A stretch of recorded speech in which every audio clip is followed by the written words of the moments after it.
Panorama group, जो सोचता है वो करता है।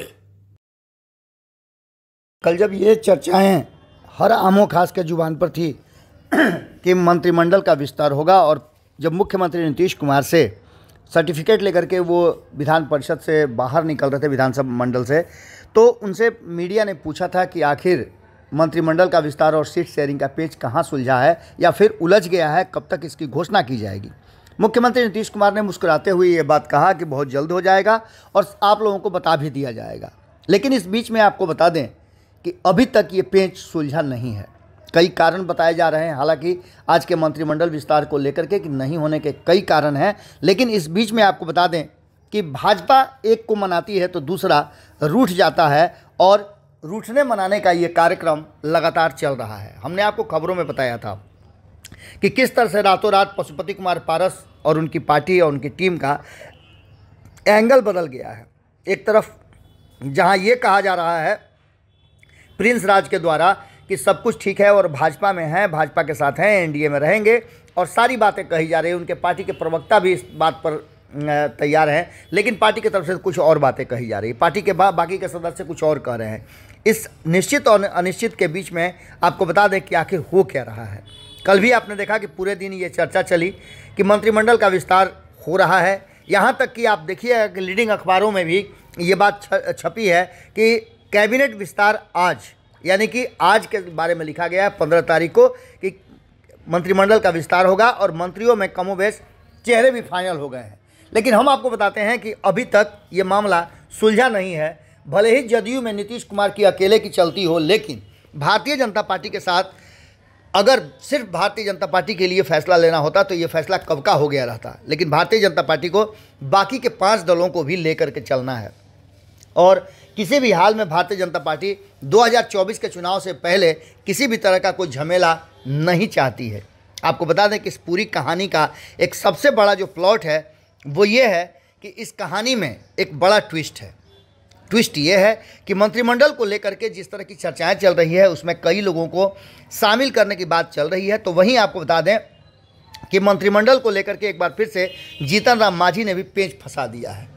जीतन राम मांझी को लेकर के कहा यह जा रहा है कि जिस तरह से नीतीश कुमार की टीम में अभी भी संशय की स्थिति बनी हुई है और कई विधायक जो हैं वो आज भी नीतीश कुमार से नाराज हैं। जो काम पहले नहीं हुआ वो काम अब हो सकता है।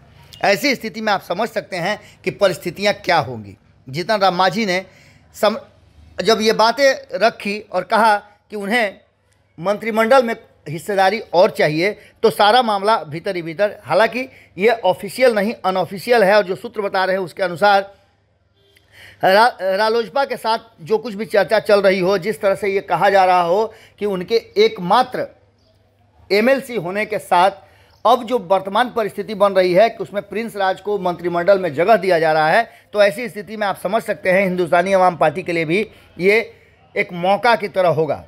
हिंदुस्तानी अवाम पार्टी और जो पशुपति कुमार पारस की पार्टी है, दोनों की पार्टी को कहा जाता है कि दलित समाज की पार्टी है, और इसको लेकर के दोनों में टकराव होता रहता है। इस पूरी कहानी को अगर देखा जाए तो डिप्टी सीएम सम्राट चौधरी दोपहर कल 12-1 के बीच में जाते हैं और जाकर के पूर्व सीएम जीतन राम मांझी से मुलाकात करते हैं। वहाँ संतोष सुमन भी मौजूद रहते हैं। ये बैठक लगभग 30 से 45 मिनट के बीच में होती है, और इस बैठक के बाद जो बातें सामने निकल करके आती है उसमें सब कुछ ठीक होने की बात कही जाती है। संतोष सुमन बाहर निकलते हैं और कहते हैं कि हम एनडीए का हिस्सा हैं, घटक दल हैं, इसी नाते सम्राट चौधरी हमारे पास आए थे। लेकिन जो बातें सामने आ रही हैं उन बातों का मतलब कुछ और है। एक बार फिर से ये चर्चाएं हर आमो खास के जुबान पर आ गई है, और कहा यह जा रहा था कि आज हर हाल में मंत्रिमंडल का विस्तार हो जाएगा, राजभवन में सभी तैयारियां हैं। लेकिन जो हमारी जानकारी है उसके अनुसार राज्यपाल आज कार्यक्रम में व्यस्त हैं। संभावना है कि वो गया में जाएंगे और वहाँ कार्यक्रम का हिस्सा रहेंगे। तो ऐसी स्थिति में आप समझ सकते हैं कि जब राज्यपाल रहेंगे ही नहीं तो मंत्रिमंडल का विस्तार कैसे होगा। यानी कि एक बार फिर से लगातार बस तारीख पे तारीख दी जा रही है और मंत्रिमंडल विस्तार का मामला टलता नज़र आ रहा है। इसका परिणाम क्या होगा, क्योंकि इस परिणाम पर सबकी नज़र बनी हुई है।